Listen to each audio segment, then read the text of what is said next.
안녕하세요. DJ 라니입니다. 오늘의 사연 시작해 보겠습니다. 안녕하세요. 여러분은 결혼이라는 것을 어떤 의미로 생각하시나요? 저는 결혼이 제 인생을 바꿔줄 유일한 선택이라고 믿었던 사람이에요. 정말 바보 같은 생각이었죠. 인생이 바뀌긴 했네요. 지옥 같은 인생으로 말이죠. 툭 하면 술 퍼마시고 폭언에 손찌검을 숨쉬듯 하던 인간이 제 남편이었거든요.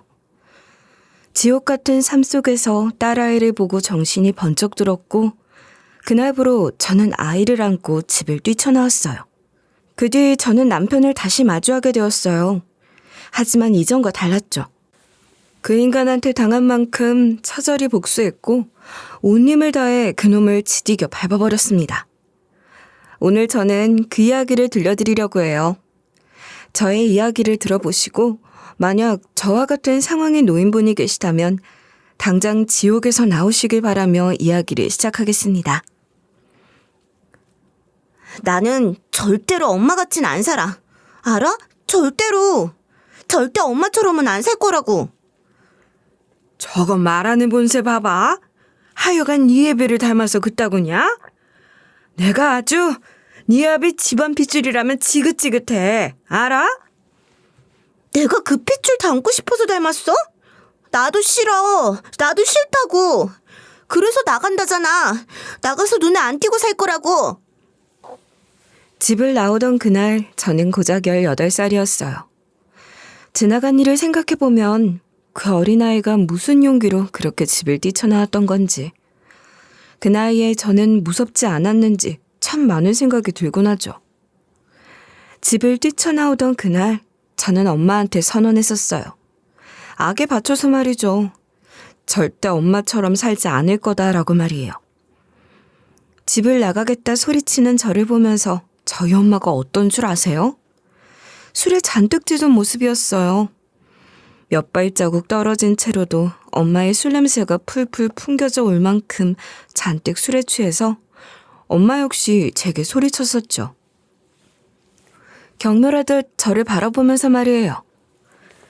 그래봤자 너는 내 팔자 그대로 받은 거야, 알고사. 딸려는 제어미 팔자 담는다는 건 몰라? 등신 같은 년. 진작에 좀 내 인생에서 꺼지지 그랬냐? 너만 안 생겼어도 내 인생 이렇게나 안 고꾸라졌어. 나라고 이 집구석에서 태어나고 싶어서 태어났는 줄 알아? 나도 지긋지긋하고 싫었어. 허구한 날 욕하는 소리, 물건 깨부시는 소리, 다 내 탓이라고 하는 엄마 그 소리도 다 싫었다고. 아이고, 네. 그렇게 싫으셨으면 진작에 나가시지 그러셨어요. 나가세요, 나가. 그래, 가라. 속이 다 시원하네. 술만 마시면 집을 뒤집어 엎고 엄마를 쥐잡듯이 잡던 아빠. 그런 날이면 저를 쥐잡듯 잡던 엄마. 집안 그 어디에도 저를 위한 공간 같은 건 없었어요. 제가 마음 놓고 숨 한 번 쉴 수 있는 공간은 그 집 그 어디에도 없었죠. 누군가 저한테 왜 집을 나왔냐고 물었다면 저는 아마 살기 위해 집을 나왔다고 이야기했을 것 같아요. 저마다 다른 꿈을 꾸던 친구들과 다르게 저는 생존을 위해 직업을 정했죠. 미용 자격증을 따면 적어도 굶어 죽지 않을 거라는 생각이 들었거든요. 그렇게 미용 자격증을 수료한 18살의 나이에 집을 나와 저는 미용실에서 일을 시작했어요. 고등학교도 제대로 졸업하지 않았기에 저는 적은 돈에 그저 숙식이 되는 곳이면 감사하다 하고 가서 일했어요. 너 써주는 거 우리 원장님이니까 써주는 거야. 고등학교도 졸업 안 하고 미용 자격증만 들고 나온 애를 써주는 데가 어디 흔한 줄 알아? 네, 알죠. 언니, 저 열심히 할게요. 많이 알려주시면 정말 열심히 다 배울게요. 어머? 얘 말하는 것 좀 봐. 야, 누가 뭐 처음부터 너한테 가위 맡긴대? 네가 가위를 잡을 수 있는 날은 저 멀리 까마득하게 있으니까 헛소리 하지 말고 가서 빗자루질이나 열심히 해. 그게 네가 할 수 있는 일이야. 알겠어? 그 거지 같은 집만큼은 아니었지만 18살의 나이에 겪는 사회는 만만치 않았어요. 처음 시작할 때 굳게 먹은 마음으로 나는 뭐든 다 할 수 있다 외쳤었는데 녹록지 않더라고요. 텃세는 기본이었고 일을 배우는 것도 쉽지가 않았네요. 막상 일을 시작하니 정말 죽겠더라고요. 선배 말대로 처음부터 누가 저한테 가위질을 하게 두겠어요.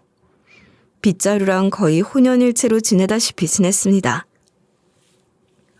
빗자루질하다가 그 어린 나이에 허리 디스크 와서 일하다가도 풀썩 주저앉는 건 일상이었어요. 숨이 안 쉬어질 정도로 복대로 허리를 조이고 주사 맞을 돈도 없어서 소염 진통제를 하루 권장량 이상을 먹어가며 버텼죠. 야, 그러지 말고 장갑이라도 끼고 샴푸하겠다고 말해. 너 손끝 다 갈라져서 이건 도저히 안 돼. 잘도 그러라고 하겠다. 그리고 장갑 끼고 하면 나도 실수할 거야. 잔여물 얼마나 남았나 확인이 안 되잖아. 괜찮아. 잘 때 바셀린 잔뜩 얹고 자면 다음날 좀 낫더라고. 바셀린 그거 바르면 잠깐이지. 너 손 때문에 머리 감기도 힘들다며. 미용사가 자기 머리를 제대로 못 감으면 어떡하냐? 괜찮아, 괜찮아. 다들 이러고 일 배웠을 거 아니야. 진짜 괜찮아. 허리 디스크 뿐이겠어요? 빗자루질에서 좀 벗어났더니 그때부터는 보조일한다고 손이 남아나질 않았어요. 염색약이며 파마약에 손이 그대로 노출되니 손끝이 죄다 갈라져서 정작 제 머리 감을 때는 샤워기 수압에 맡겨가며 엉엉 울면서 머리를 감았었죠. 그렇게 아파서 엉엉 울기까지 했는데 희한하게 마음은 참 편하더라고요. 일하며 고생하는 그 상황이 저는 참 괜찮았었어요. 이대로만 하면 내 눈앞에 보이는 선배들처럼 나도 언젠가 정말 내 밥벌이 할 수 있는 날이 머지 않았다. 이렇게 생각을 했으니까요. 별별 진상도 다 만났죠. 뭐 미용을 하러 온 건지 스파를 받으러 온 건지 하다못해 자기는 기계에 머리 말고 있어서 고개 못 움직인다고 자기 등 긁어달라는 사람도 있었어요. 발 답답하니 신발 좀 벗겨달라. 별별 진상 다 있었네요. 그래도 그저 이악 물고 참아냈죠. 왜 그랬냐고요? 저는 그렇게라도 저 혼자 숨쉬고 살 수 있는 게 좋았었거든요. 정말 그랬어요. 죽어도 엄마 아빠가 있는 집으로 들어가기 싫었기에 어떻게든 저 스스로 살아남아야 하기도 했으니까요. 그러지 말고 너도 검정고시 봐서 수능까지만이라도 쳐봐. 지혜도 이번에 검정고시로 해서 수능 준비한다고 하잖아. 너도 같이 하면 좋지. 나는 지금이 딱 좋아. 검정고시 준비한다고 시간 쓰고 대학 가서 대학 졸업한다고 시간 쓰면 나는 돈 언제 모으고 언제 내 가게 차리냐? 됐어. 난 지금이 딱 좋아. 너 그러다 진짜 나중에 후회해. 우리 다 막 대학 들어가서 미팅한다, MT 간다고 하고 바쁘면? 너 그때 안 서운할 것 같아? 하나도 안 서운할 것 같아. 기집애, 내가 너희를 몰라? 나 대학 안 가는 거 정말 나를 위해서 안 가는 거야. 걱정하지 마. 나도 내 나름대로 꿈이 있어. 친구들 다 가는 대학 안 가도 저는 그저 좋았어요. 공부한다, 대학 졸업해야 한다. 쓰는 시간에 조금이라도 더 일을 배우고 돈을 벌어서 빨리 자리를 잡고 싶었거든요. 친구들이 대학 학점을 보고 좋아했다면 저는 제 통장에 쌓이는 잔고를 보고 그렇게 좋아했죠. 그런 저를 보면서 주변 언니들이 역시 저보고 연애라도 좀 하라고 성화했어요. 하지만 그런 부모 밑에서 자란 제가 연애를 하고 싶을 리가요. 남자라면 치가 떨렸답니다. 하지만 그런 제 마음을 열게 만든 사람이 나타나고야 말았죠. 미용실 앞 큰 대학병원에 영업직을 하러 다니던 그 사람이 나타난 것이었어요. 제 인생에 말이죠. 이거 별거 아닌데 지난번에 보니까 눈가가 떨리시는 것 같더라고요. 저희 회사에서 나온 건데 좋아요. 제가 영업하는 거 절대 아니고 정말 걱정돼서 선물로 드리는 거예요. 어머머, 뭐야? 계집애? 뭐하고 있어? 야, 얼른 받아. 너 걱정해서 주시는 거라잖아. 그나저나 자는냐? 저희도 다 힘든데 저희 것은 없어요? 저 여기 눈 떨리고 있으면 여기 입가 막 떨리는데? 예? 그거는 그것도 제가 조만간 가져다 드릴게요. 뭐야? 우리는 눈에 보이지도 않았나 보네? 서운해요. 단골 손님이라고 우리가 막 커피도 드리고 했는데. 소영쌤은 좋겠다. 그렇게 태어나 처음으로 받은 챙김에 저는 무장해제가 되어 마음을 열고 말았어요. 그 남자는 누구보다 자상했고 제가 하는 말 하나하나에 귀를 기울이며 저를 아껴줬었어요. 저의 부모라고 있던 아빠, 엄마랑 다르게 말이죠. 데이트할 때면 늘 꽃 한 송이를 사와 건네주던 남자. 그 남자의 따뜻한 손길과 다정한 미소는 제가 온전히 사랑받고 있다는 확신을 주기에 충분했었죠. 어쩌지? 어떻게 하는 게 좋을 것 같아? 자기 의견도 듣고 싶어서. 어떻게 하기는 그걸 지금 말이라고 하는 거야? 그렇지. 지금 우리 상황에선 포기하는 게 낫겠지? 그게 무슨 소리야, 포기라니. 그런 소리 하지 마. 우리 결혼하자. 잘 됐지 뭐. 소영이 너 쏙 빼닮은 딸이면 더 좋겠다. 결혼 전 걱정스러운 마음에 임신 소식을 전했을 때도 그랬었네요. 눈물을 글썽이며 있는 힘껏 저를 꼭 안아주던 그날을 아직도 잊지 못해요. 그때의 저희는 행복했으니까요. 결혼 후에도 남편의 다정함은 변함이 없었어요. 아침이면 출근 전에 제 이마에 입을 맞추며 오늘도 사랑해라고 속삭였고 퇴근 후에는 힘들었을 텐데도 먼저 식탁에 앉아 밥을 차리는 저를 도왔었죠. 주말이면 제가 좋아하는 카페에 가서 여유롭게 차를 마셨고 밤에는 제 어깨를 감싸 안으며 내 옆에 있어줘서 고마워라고 하던 사람이었어요. 배가 불러오면서 사소한 거로 짜증을 낼 때도 남편은 저를 달래주었고 제가 먹고 싶다는 음식이 있으면 한밤중에도 살아나갔죠. 봐봐. 정말 어떻게 이렇게 천사같이 생겼을 수가 있지? 나 지금 꿈꾸는 거 아니지? 밖에 나가서 그러지 마. 너무 그러면 사람들이 욕해. 팔불출이라고. 그럼 욕하는 사람들 눈이 삔 거지. 이렇게 천사 같은 애를 보고 어떻게 천사라고 안 해? 딸이 태어났을 때도 남편은 누구보다 기뻐했어요. 작은 아이를 품에 안고 연신 얼굴을 쓰다듬으며 아빠가 세상에서 제일 사랑해라고 했죠. 퇴근하면 아이를 안아들고 방을 빙글빙글 돌며 노래를 불러줬고 밤에는 곤히 잠든 아이 옆에 누워 사랑스럽다는 듯 미소를 지었어요. 그런 남편을 보며 저는 정말 행복했죠. 이 남자라면 평생을 함께해도 후회가 없겠다고, 우리 가정은 늘 따뜻할 거라고 믿었으니까요. 그러나 그 믿음은 깨지는데 오랜 시간이 걸리지 않았어요. 전화라도 좀 해주지. 찌개 다 식었는데. 밥 먹었어? 안 먹었지? 너 같으면 이런 집구석에서 밥을 먹고 싶을 것 같아? 머리가 있으면 생각을 하는 걸 해봐. 아니면 집고락선이랑 니꼬락선이를 좀 보던가. 그럼 답이 나오지 않냐? 회사에서 영업 실적으로 괴로워하던 순간부터 남편은 변하기 시작했어요. 그리고 저는 그 변화가 돌이킬 수 없는 지경에 이르렀음을 뒤늦게 깨닫게 되었죠. 사람이 너무 변해서 이게 지금 무슨 상황인지 파악하느라 우리 가정이 무너지고 있다는 현실을 직시하는 데에도 시간이 걸렸죠. 집에 있으면서 너는 거울도 안 봐? 나한테 왜 네 얼굴 안 보냐고 징징거리지 말고 징징거릴 시간에 거울을 좀 봐라, 어? 당신 점점 왜 그래? 차라리 나한테 기분 나쁜 게 있으면 말을 하던가. 왜 뭐만 하면 내 얼굴이 어떻다느니 몸매가 어떻다느니 그런 소리를 하는 건데 나도 사람이야 여자야 그렇게 말하는 거 듣고 내가 괜찮을 것 같아? 아이고, 여자였어?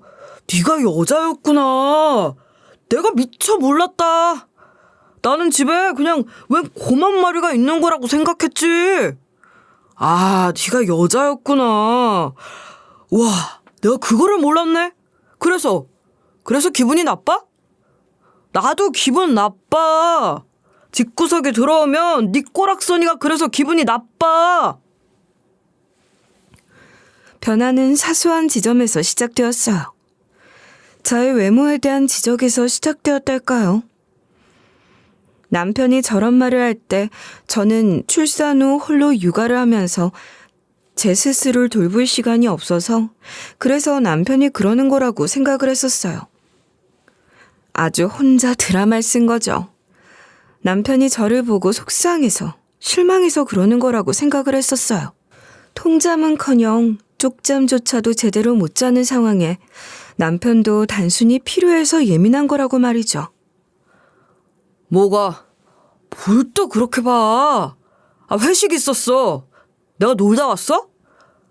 먹고 살아보겠다고 의사놈들 비위 맞추면서 술 따르고 왔다고. 그놈의 의사들은 허구한 날 술만 마신대? 그게 말이 된다고 지금 나한테 하는 말이야? 한석 씨가 전화 왔더라. 당신 2차 간다고 동기들이랑 회식 자리 또 갔는데 술 많이 마실 것 같으니 잘 좀 부탁한다고. 당신 동기들이 의사야?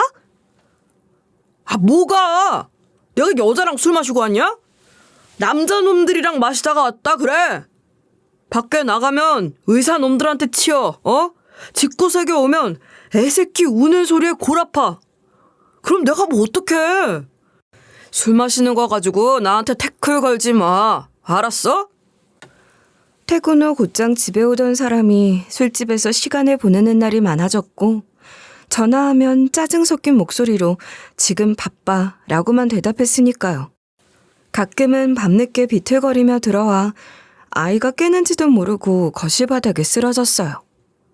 퍼질러 자는 남편을 깨우려 다가갔다가 남편 안에 잠재되어 있던 거친 폭력성까지 보게 되었죠. 아, 좀 가만히 놔둬 제발. 밖이나 집이나 나 하나 못 잡아먹어서 다들 안달이야? 아씨. 왜 소리를 질러? 그냥 당신 추우니까 들어가서 자라고 깨운 거잖아. 이게 지금 소리 지를 일이야? 왜 이래 정말. 당신만 예민하고 힘들어? 나도 힘들어.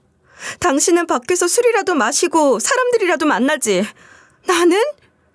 나는 집에서 애랑 둘이서 하루 종일 있어. 집에서 당신 한 명 오기만 기다린다고. 아, 누가 기다리래? 누가 기다리랬냐고. 기다리지 말라니까. 나 좀 그냥 놔두라고. 아이씨. 아, 조용히 안 해? 그만 좀 쳐울어. 남편의 고함에 잠에서 깬 딸아이가 울음을 터뜨렸고 그 소리를 들은 남편은 아이를 집어던질 듯이 소리를 질러대며 아이에게 다가가기까지 했어요. 그런 남편을 막아서다 저는 남편의 힘에 의해 휙 날아갔고 휙 날아가 나가떨어진 저에게 남편이 방향을 돌렸죠. 그리고 그날 처음으로 제 눈에 시퍼런 그늘이 들었어요. 두렵더라고요. 집을 나오던 날 엄마란 여자가 저한테 했던 그 말이 떠올랐죠. 딸려는 엄마 팔자 담는다. 이미 친정 부모는 없는 사람으로 생각하고 살았기에 저는 시어머니한테 전화해서 상황을 이야기했어요. 그런데 시어머니란 여자 제 말을 듣더니만 대수롭지 않다는 듯이 말을 하더라고요. 그것도 아주 심드렁하게 말이죠. 그럼 보고 자란 게 그런 건데 네 남편이 안 그러겠냐? 네 시아버지 원래 술버릇이 좀 있었어. 그러니 그놈도 보고 배운 거지. 그래도 딱 거기까지야. 소리만 지르고 말 거야. 그리고 네 남편 네가 잘 챙기면 안 그러지. 네가 애 본다고 네 남편 뒷방 늙은이 취급하는 거 아니니? 팔은 안으로 굽는다는 말이 딱 맞더라고요. 그제야 저는 시댁에선 이미 남편이 주사를 부린다는 사실을 알고 있었다는 걸 알게 됐어요. 그것도 시아버지 유전자를 빼다 박은 주사를 말이죠. 남편은 결국 의사들 비위 맞추는 거 못해 먹겠다며 아이가 이제 막 어린이집을 다니기 시작할 무렵 회사를 그만뒀어요. 그러면서 정규직을 구하기 전까지 인력사무소에서 공사 현장 일을 나갔죠. 그런데 저는 차라리 남편이 현장 일을 안 나가길 바랬어요. 내가 그 대학 나오고 군대 갔다 오고 대학병원 의사들 만나면서 일했는데 노가다판 가서 그 거지 같은 놈들 비위 맞추는 게 말이 되냐? 네가 덜컥 애만 안 가졌어도 혼자서 얼마든지 잘 먹고 잘 살았어. 아이씨. 애를 나 혼자 가졌어? 그렇게 따지면 나야말로 얼마든지 혼자 잘 먹고 잘 살 수 있었어. 난 애초에 결혼이라는 거 안 하려고 했던 사람이야. 알아? 내가 아이 낳기 싫다고 결혼 무섭다고 할 때 네가 나 붙잡았잖아. 아니야? 네가 나 붙잡았잖아. 네, 저렇게 일만 나갔다 오면 싸웠으니까요. 저는 제가 제 부모랑 똑같이 살고 있는 모습에 소름이 끼쳤어요. 그래, 아이 초등학교 입학만 시키자. 그리고 갈라서자. 아빠 호적으로 초등학교를 입학시켜야 하니까 그래도 참았습니다. 엄마 성씨 쓰는 아이들이 흔치 않을 뿐더러 그러면 어떤 시선으로 내 아이를 바라볼지 알았으니까요. 그래서 아이 데리고 미용실로 다시 나갔어요. 아이가 7살이 될 때까지 말이죠. 딸한테 미용실 한 구석이 유일한 놀이방이었어요. 다행히 미용실 원장님이 이해해 주셨죠. 그분도 싱글맘이었어서 제 상황을 이해해 줬던 것 같아요. 그렇게 이악 물고 버텼는데 시어머니가 저를 건들더군요. 아니, 집안꼴이 이게 뭐야? 너는 네 남편 생일이 코앞인데 뭐 장도 안 본 거니? 저도 일하느라 바빠서 그랬어요. 그러게 여자가 나가서 왜 일을 한다고 나대기는 나대. 그날은 남편의 생일이었죠. 당신 아들 생일 어떻게 준비하나 보려고 우리 집에 덜컥 찾아온 시모는 저딴 소리를 해댔어요. 저라고 말이 곱게 나가나요? 어머니 아들 툭하면 술 먹고 나한테 욕주거리하고 나한테 손댄다. 그런데 내가 정신 나갔다고 그런 인간 생일상을 차려주겠냐 하고 따지고 들었죠. 네가 애교가 없어서 그래. 남편 기 좀 살려줘. 네 시아버지보단 그래도 네 남편이 좀 더 나아. 네 시아버지 봐봐라. 지금 그 나이에 쪽팔린 거 모르고 계집질하고 다니잖아. 그래도 네 남편은 계집질은 안 하지 않냐? 심지어 제가 맞았다는 걸 알면서도 술 마시면 그럴 수도 있지라며 대수롭지 않게 넘기더군요. 뚜껑 열리죠. 시어머니가 자기 아들 먹이겠다고 들고 온 음식통 몇 가지, 그거 다 현관 밖으로 집어던졌습니다. 어머니 말씀 그렇게 하시는 거 아니에요. 아가씨가 저같이 살았으면 어머니 거기서도 이런 소리 하셨을 것 같아요? 같은 여자로서 어떻게 그런 말씀을 하세요? 같아? 너랑 내가 뭐가 같아? 나는 시어미고 너는 며느리야. 이거 아주 웃기는 년이네. 그렇게 그 귀한 아들 생일상 챙겨주고 싶으면 어머니가 집으로 불러들여서 챙겨 먹이세요. 저한테 그러지 마시고. 제가 눈이 돌아서 그리 발악을 하니 시모 즐겁을 하고 나가더라고요. 그리고 그날 밤 사단이 났죠. 남편이 눈이 돌아서 들어오더군요. 시어머니가 당신 아들한테 다 일러 바쳤더라고요. 술을 잔뜩 마신 남편은 저한테 온갖 욕을 다 했어요. 태어나서 그렇게 많은 욕을 들어본 건 또 처음이었네요. 이래서 가정교육 못 받은 것들은 상종을 하면 안 된다니까? 네가 막노동판에 있는 수준 떨어지는 그 자식들이랑 뭐가 달라, 어? 어머님이 알아서 챙겨 먹이라고? 야, 네가 그게 시어머니한테 할 소리냐? 그러는 당신 엄마는? 그게 나한테 할 소리야? 아가씨가 나처럼 살았어 봐. 내가 그리 모르니까 당신 엄마 아무 말 못하더라. 네 동생이 나처럼 살았으면 넌 어떻게 할 것 같은데? 당신 엄마? 네 동생? 너 미쳤구나. 네가 아주 제대로 돌았어. 더는 뭘 울어? 조용히 안 해? 계집애가 목청이 왜 이렇게 커? 울 거면 방구석에 가서 입을 뒤집어 쓰고 울어. 조용히 안 해? 제가 아이 초등학교 입학 전까지 참기로 했다고 했었잖아요. 아이를 위해서 말이죠. 그런데 이 미친 인간이 딸까지 걸고 넘어지는데 눈이 돌다 못해 눈이 튀어나올 지경이더라고요. 아이는 익숙해지지 않잖아요.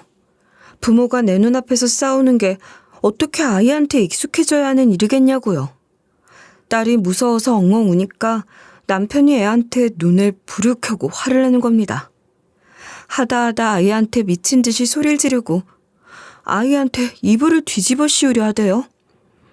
저도 제가 어디서 그런 힘이 났는지 모르겠는데 정말 초인적인 힘으로 남편 목덜미를 잡아채서 뒤로 집어 던지듯 내팽개쳤어요. 그 바람에 남편은 뒤로 제대로 나자빠졌고요. 야, 너 지금 나 밀었냐? 나 밀었어? 그래, 오늘 한번 날 잡아보자. 날 잡아. 이리 와. 이리 안 와? 내 새끼한테 손 하나라도 갖다 대. 내가 너 가만 안 둬.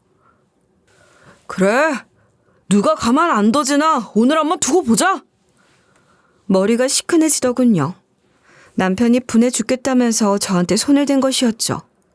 그것도 아이 앞에서 무차별적으로 말입니다.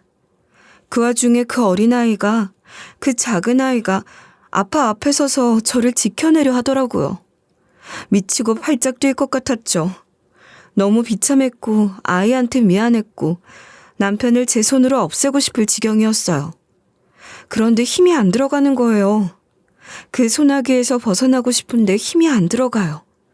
그래서 딸보다 더 큰 목소리로 제가 빌었습니다. 내가 잘못했어. 내가 잘못했습니다.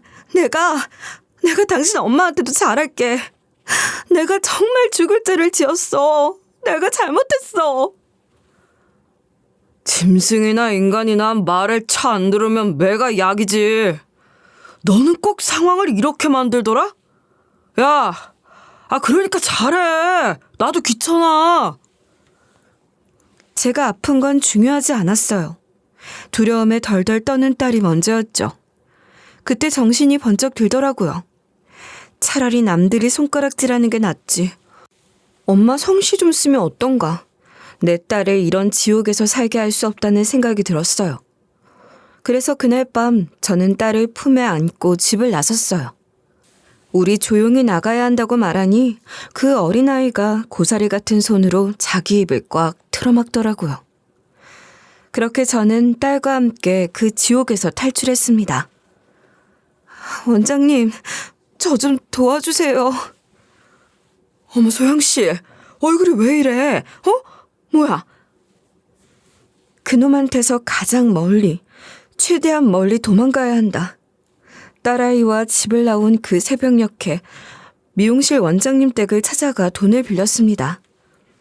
제 꼴을 본 미용실 원장님은 기겁하며 당장에 경찰에 신고하자고 했지만 저는 싫다고 했어요. 집을 나온 그 순간 이후로 나는 절대 그놈 얼굴 안 보고 싶고 내 딸한테도 그 인간 그림자도 보게 하고 싶지 않다고 말이에요. 그럼 절대 들키지 마. 절대 들키지 말고 잘 살아. 알겠지? 이건 내가 자기 말고 슬기 생각해서 주는 거야. 슬기 힘들지 않게 해야지. 알겠지? 정말 고마운 사람.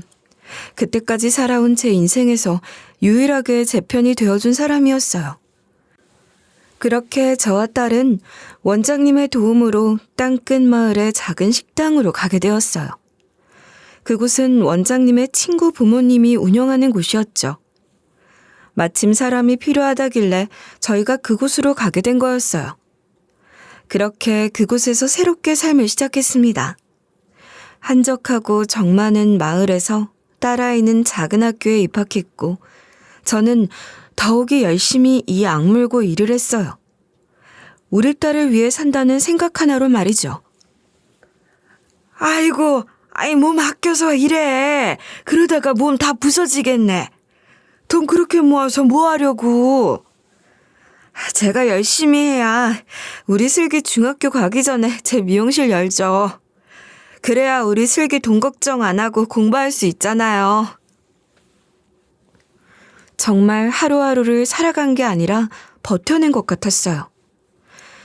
그래도 참 좋은 사장님 내외 덕에 마치 친정 부모님을 얻은 것 마냥 저는 저 나름대로 안정적으로 살았습니다. 그렇게 어느 정도 돈을 모아갔고 딸은 어느새 3학년이 되었죠. 이젠 조금씩 남편 놈에 관한 생각도 상처도 아물어가는 것 같았어요. 그런데 그 망할 지옥이 저를 또 찾아왔지 뭐예요? 너 인연? 숨으면 내가 못 찾을 줄 알았어? 당장 따라와! 이거 놔! 지랄을 해라! 야, 네가 도망쳐봤자 내 손바닥 아니지? 너 내 새끼 훔쳐간 거야, 알아?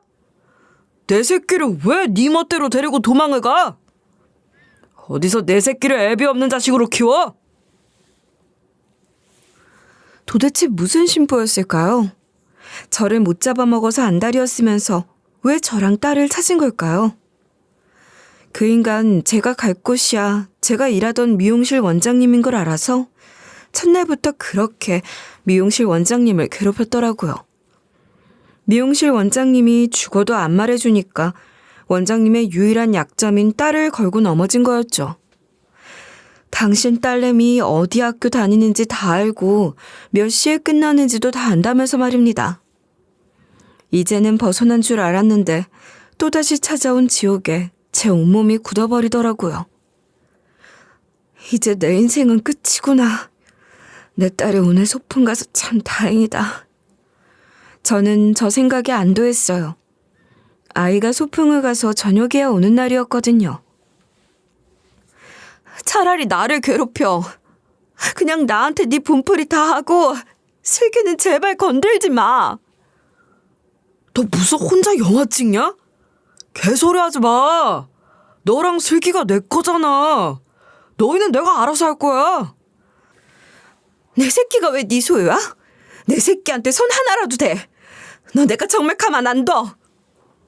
남편 놈은 그저 비수만 띄우며 제 머리채를 더 세게 잡을 뿐이었어요. 그러면서 저한테 또 손을 대려 하더군요. 저는 그저 눈만 질끈 감았었죠. 그저 빨리 끝나길 바라면서 말입니다. 그때 비명소리가 났죠. 그런데 그 비명은 제가 아니라 남편이 내지른 비명이었어요. 뭐야? 이거 안 나? 이거 깡패 새끼야? 뭐야? 놔! 깡패 새끼?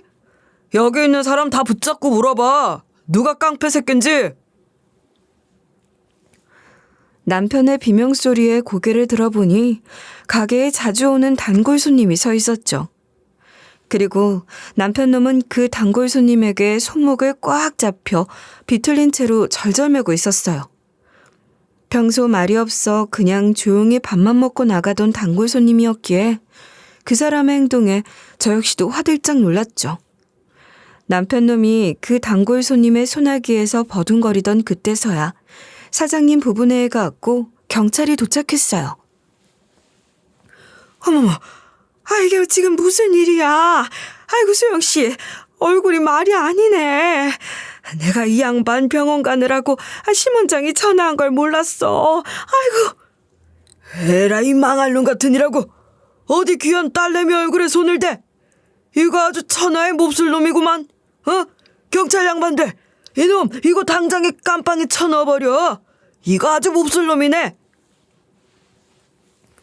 그때 처음 알았어요. 제 편도 세상에 존재한다는 걸 말이에요. 사장님 부부는 제 남편 놈을 보면서 쥐잡듯이 잡아 팼어요. 경찰이 뜯어말려도 이건 놓으라고 하며 두들겨 팼죠. 미용실 원장님이 저를 그 땅끝 마을로 보내면서 제 사정을 간략히 설명했기에 사장님 내외도 제가 어떤 상황에 놓여 있었는지 알고 계셨거든요.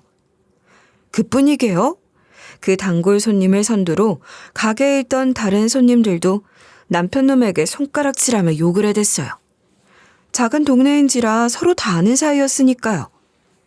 결국 남편놈은 경찰서로 인계되었어요.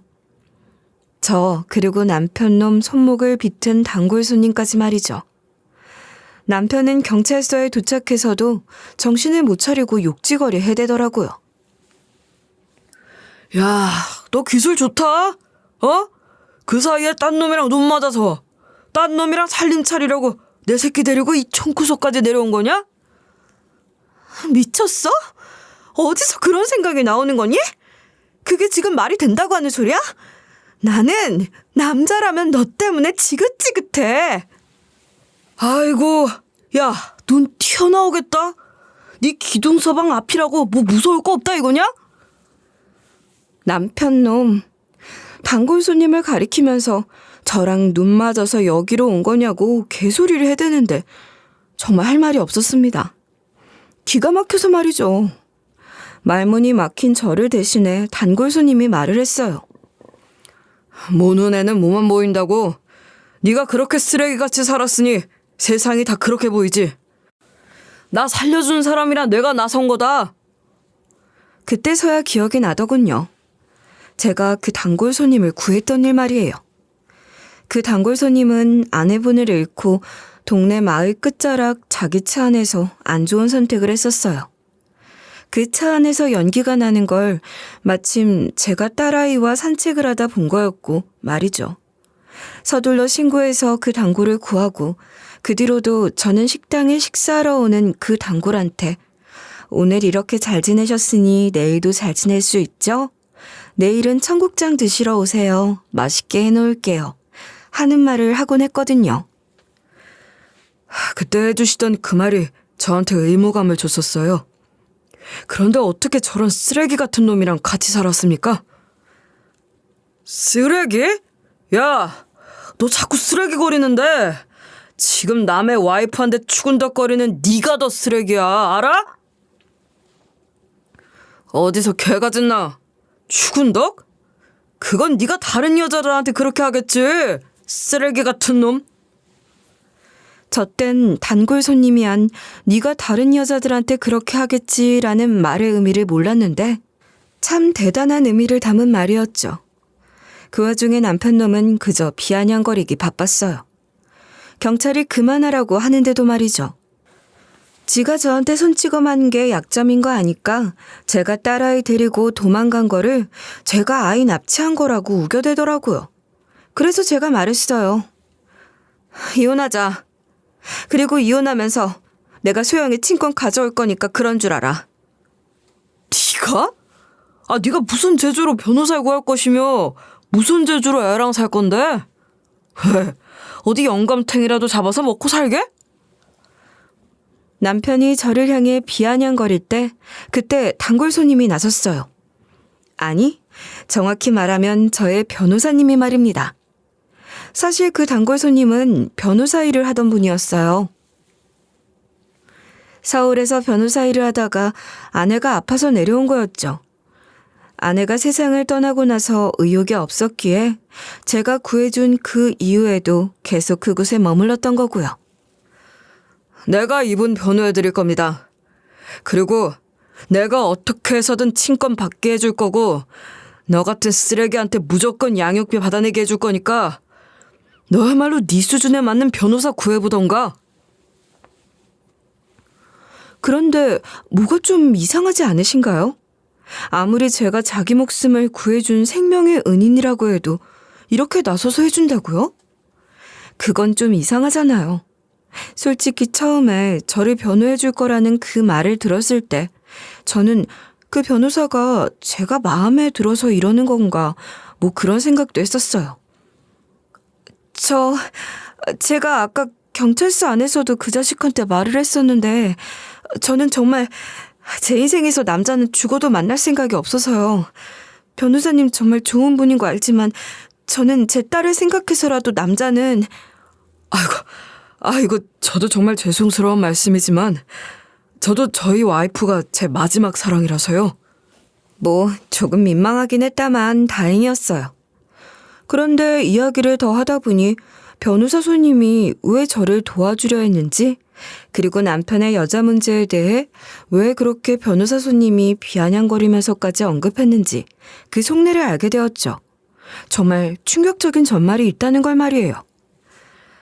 안에서 새는 바가지 바깥에서도 샌다고 어디서 많이 보던 얼굴이다 싶었어요. 저희 형 이혼할 때 제가 봤던 놈이더라고요. 딱 저 말이 맞더라고요.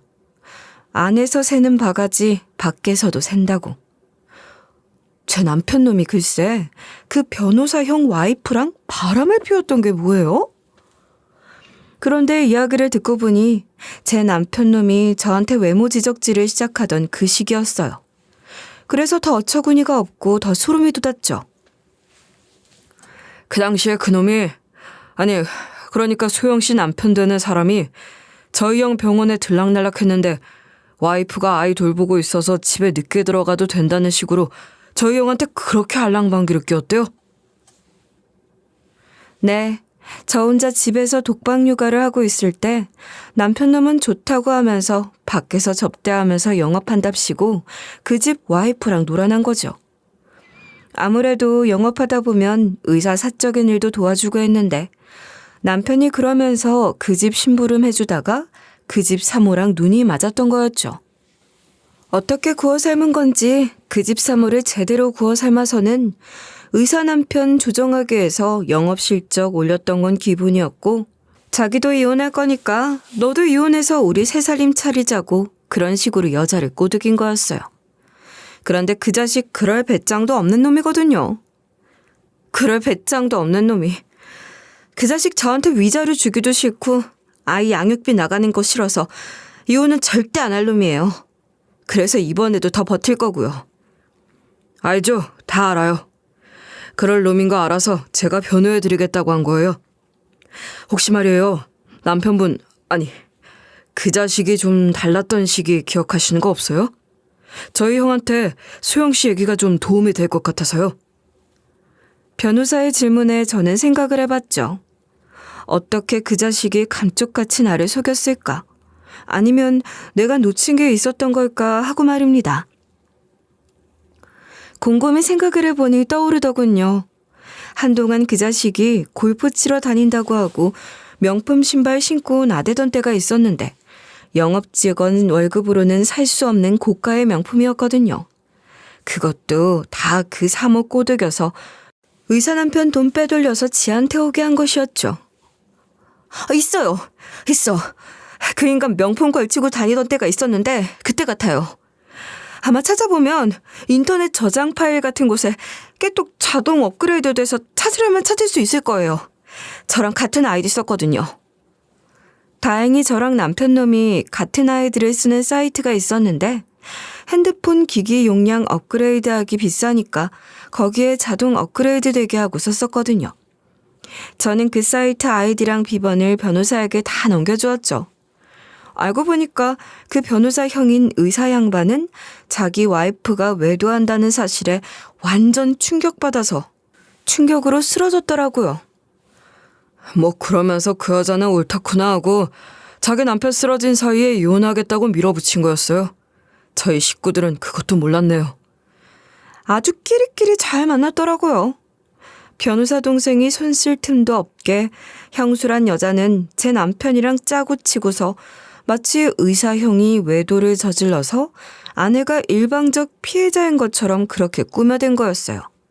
쓰러져 있는 사람이 무슨 말을 하겠냐고요. 그 두 연놈이 아주 치밀하게도 지어냈더라고요. 거짓 깨똑대화 내용, 그리고 영업사원으로 저희 형 옆을 들락날락했다고 그 쓰레기 같은 놈의 말도 안 되는 소리를 말이라고 지어낸 겁니다. 자기가 다 맞다고, 자기 눈으로 다 맞다고요. 그건 거짓말이잖아요. 그게 어떻게 말이 돼요? 쓰러져 있는 형은 아무 말을 못하니까 그걸 이용한 거죠. 의사 형수가 자기는 완전 피해자다. 아이가 갖고 싶어도 못 갖는 남편 만나서 그 서러움 참고도 사랑 하나로 참고 살았는데 그 결과가 남편의 외도냐 뭐 이런 식으로 그 시댁 찾아가서 울고불고 난리까지 쳤대요. 그때까지도 의사형은 깨어나질 않아서 그 여자가 회복 가능성이 없는 배우자에 대해선 이 결혼을 유지할 수 없다는 그런 사례를 찾아와서는 이혼을 한 거였죠. 실제로 그런 게 있다고 하더라고요. 배우자가 식물인간 상태이거나 의식불명인데 회복 가능성이 없으면 결혼 생활 유지가 어렵다고 판단해서 이혼이 성립되는 사례가 몇 번 있었대요. 형이 의식 회복을 못하고 있었기도 하고 형수란 여자가 지어낸 증거로 당신네들 집안 장남외도를 주장하니까 저희 부모님 두 분 다 그 여자한테 미안하다 사과까지 하면서 위자료 챙겨주셨어요. 진짜 미치고 환장할 노릇이죠. 그 와중에 제 남편 놈은 그 여자가 이혼하고 나서 받은 위자료로 순 이용해 먹다가 잠수 이별하면서 그 의사 전 와이프를 버렸던 거였어요. 와, 어디 뭐 영화관 가서 영화를 볼 필요가 없더라고요. 그냥 제 남편 놈이랑 그 집 형수가 한 짓거리가 막장 영화 그 자체였거든요. 형이 깨어나서 얼마나 어처구니 없어하고 억울했는지 몰라요. 그래서 제가 열받아서 소송이라도 하자고 난리쳤는데 형은 이미 질려버려서 얼굴도 보기 싫다고 대학병원 자리 내놓고 지방으로 내려가서 작게 개원하고 지내고 있어요. 자기 형이 싫다는 거 또 했다가는 형이 쓰러질까봐 속에 불을 안고서도 제 남편이랑 자기 전 형수 족치는 걸 멈췄었다고 했어요. 대체 얼마나 쓰레기 같은 놈인가 궁금해서 자기 형 지갑에 있던 제 남편 얼굴이 박힌 영업사원 명함을 보고 그 얼굴을 아주 기억한 거였죠. 그런데 그놈을 저로 인해서 마주하게 되었던 거예요. 그러니 얼마나 피가 거꾸로 쏟겠어요. 저 역시도 그런 배우를 듣고 나니 같이 열받더라고요.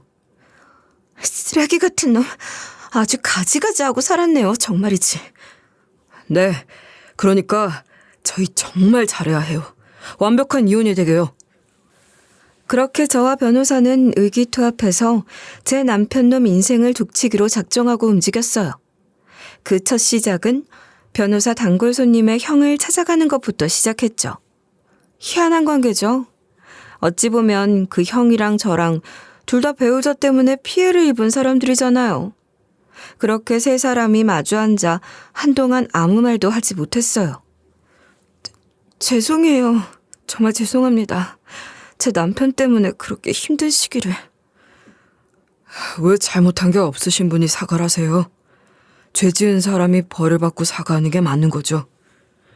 왜 그랬는지 모르겠는데 저도 모르게 사과를 했어요.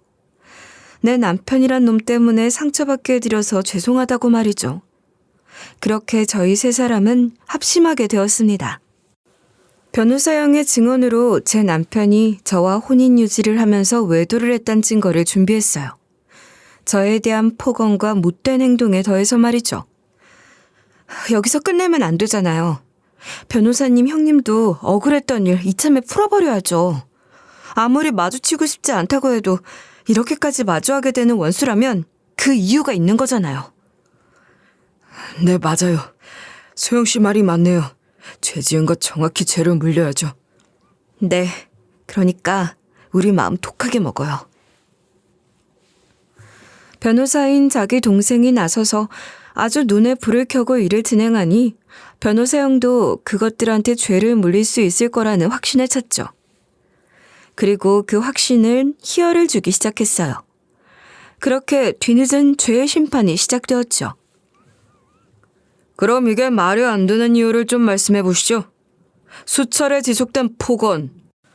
아동 앞에서 하는 폭언도 아동한테 심각한 정신적 충격을 주는 행위인데 그걸 대체 어떻게 변호하실 겁니까? 아니, 내가 저 여자한테 소리 조금 지른 거지. 내 새끼한테 한 게 아니라니까요. 진짜 미치겠네 정말. 그럼 나보고 위자료에 양육비까지 주라고? 이게 말이 되냐고. 말이 안 되지. 너 같은 놈은 돈 몇백이 아니라 돈 수천을 양육비로 주고 위자료로 줘야 하는데 네가 가진 게 없으니 그것밖에 못 받잖아. 이게 말이 안 되는 일이긴 하지. 저를 변호해주기 시작하면서 변호사님은 아주 바빴어요. 말도 안 되는 소리를 해대며 자기 억울하다 우겨대는 남편놈을 상대하느라 바빴거든요. 일단 저와 제 남편놈의 이혼 관련해서 남편놈은 저한테 당연히 위자료를 좋아하는 입장이 되었어요. 당연한 거죠. 그렇게 정신적, 육체적 상처를 준 놈이 위자료를 주는 게 마땅하잖아요? 그럼 너 같은 쓰레기 밑에서 내 새끼 자라게 할까? 그게 말이 된다고 생각하니? 쓰레기? 야, 너 말 조심 좀 해. 뭐 눈에 뵈는 게 없냐? 그리고 왜 슬기가 네 새끼야, 내 새끼지?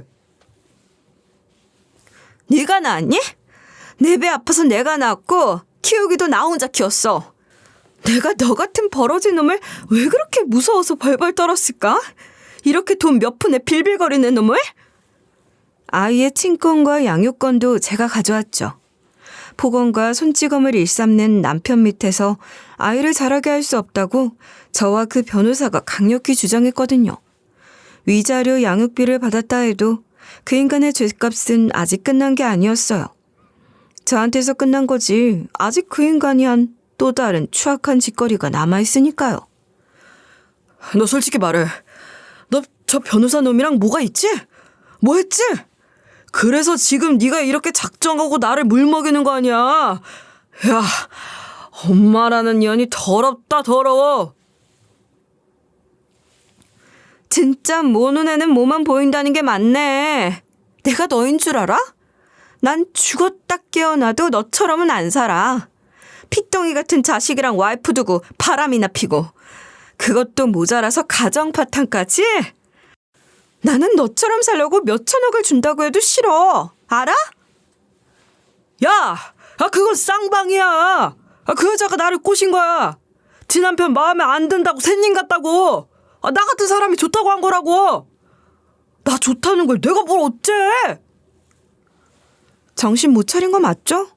자기가 한 짓거리가 있는데 저와의 이혼 판결에서도 지가 아주 죽을 맛인데 지 죗값이 끝나지 않으니 난리를 치더라고요. 이혼을 한 마당에도 저한테 계속 연락을 해서는 증언하지 말아라 라고 난리를 쳤습니다. 저는 이혼 재판이 아닌 그 변호사형의 재판에 대해서도 참석했거든요. 저의 전 남편과 그 의사의 전 부인과의 외도 행각에 대해서 말입니다. 잘 생각하셨어요. 어차피 진행하시는 거 그 쓰레기 2개 제대로 벌줘야죠. 소영 씨가 피해받은 거 거기에 그 여자도 일조한 거예요. 그 여자가 소영 씨 전 남편 옆에서 몰아 떠들어댔으니 더 그랬을 거고요. 그럼요. 저 마음 독하게 먹었어요. 쓰레기들한텐 쓰레기 짓 하면 뭐가 된다는 걸 정확히 보여줘야죠. 저는 이혼이 끝나고 난 뒤에도 마음을 독하게 먹고 이악 물고 더욱더 강행했어요. 제 전 남편과 외도를 저지른 그 여자, 의사 선생의 전 부인한테 저희 가정 파탄에 일조를 한 부분에 대한 정신적 손해배상 부분을 요구했죠. 그리고 변호사의 형인 의사는 제 전 남편과 자기 전 부인한테 정신적 손해배상은 물론 자기가 하지도 않은 외도에 대한 증거 조작과 관련해 소송까지 걸었고요. 야, 너 때문에 내가 무슨 꼴이 났는 줄 알아? 네가 네 와이프한테 잘했어 봐. 애를 이 지경까지 왔나. 어디서 남자라는 게 여자한테 손을 대. 네가 손찌검만 안 해서 봐. 술 먹고 그 진상짓만 안 했어 봐. 네 와이프가 이 지경까지 일을 만들었나. 뭐? 야, 너 진짜 대단한 쓰레기구나. 내가 내 와이프한테 그래서 일이 여기까지 왔다고? 네가 애초에 네 남편하고 이혼하겠다고 나만 안 꼬드겼으면 내가 그딴 거짓말 안 했지. 정말 가지가지죠?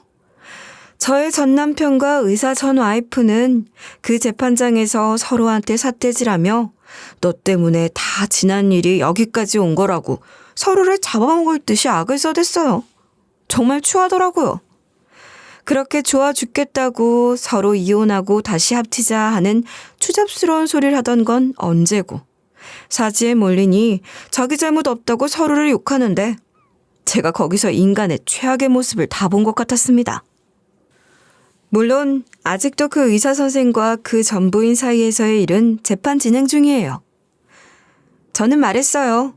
언제든 이 재판에서 내가 필요할 때가 오면 증인으로 나설 테니 부르라고 말이죠.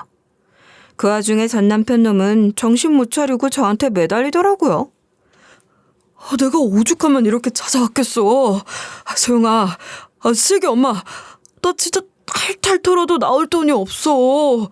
당신도 알잖아. 내가 뭐 돈이 있겠어. 그걸 왜 나한테 말을 해? 너희 엄마한테 말해. 아니면 네 여동생한테 말하던가. 왜 네가 돈이 없는 걸 나한테 찾아와서 떠들어? 우리 집 식구들 나한테 등친 지 오래야.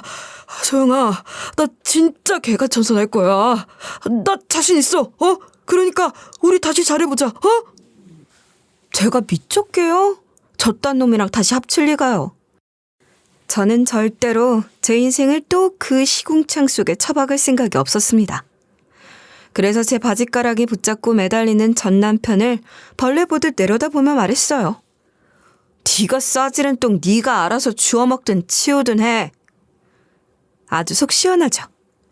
그 뒤로도 일주일이 넘도록 찾아오길래 접근 금지 신청해버렸어요. 그랬더니만 자기 분 안 풀린다고 제가 일하는 가게에 와서 밤에 거의 똥칠을 한 것 마냥 쓰레기 투척하고 간 거 있죠? 그런데 지금이 어떤 세상인가요? 한 발짝 가면 CCTV가 있는 세상이잖아요. 그 인간 결국은 자기가 한 짓 그대로 찍혀서 가게 손해배상하라고 벌금까지 물었답니다. 뭐 개벌은 남 못 주는 거죠. 여태껏 자기 인생을 그렇게 개떡같이 살았는데 어떻게 하루아침에 사람같이 살겠어요? 보나마나 그 의사 전 와이프랑 외도한 거에 대해서도 납득 안 하고 나대다가 100% 더 안 좋게 일이 꼬일 게 뻔해서 저는 너무 기대 중이랍니다. 그리고 지금 저는 얼마 안 남은 저의 목표 미용실 차리기를 거의 이루기 직전이에요. 아직은 더 부지런히 모아야 하지만 그래도 통장을 볼 때마다 행복해요. 딸도 많이 밝아졌어요. 6학년이 되면 전교 회장에 나갈 거라고 난리거든요. 이젠 저 조금 행복해도 괜찮을 때가 온 것 같아서 조금은 행복해져 보려고요. 그 의사 형제의 재판 관련 결과가 나오면 그 소식도 듣고 얼른 달려올게요. 해피엔딩 그리고 사이다 소식을 다시 한번 기대해 주세요. 그럼 저는 이제 저의 이야기를 마치도록 할게요. 이야기 들어주셔서 감사합니다.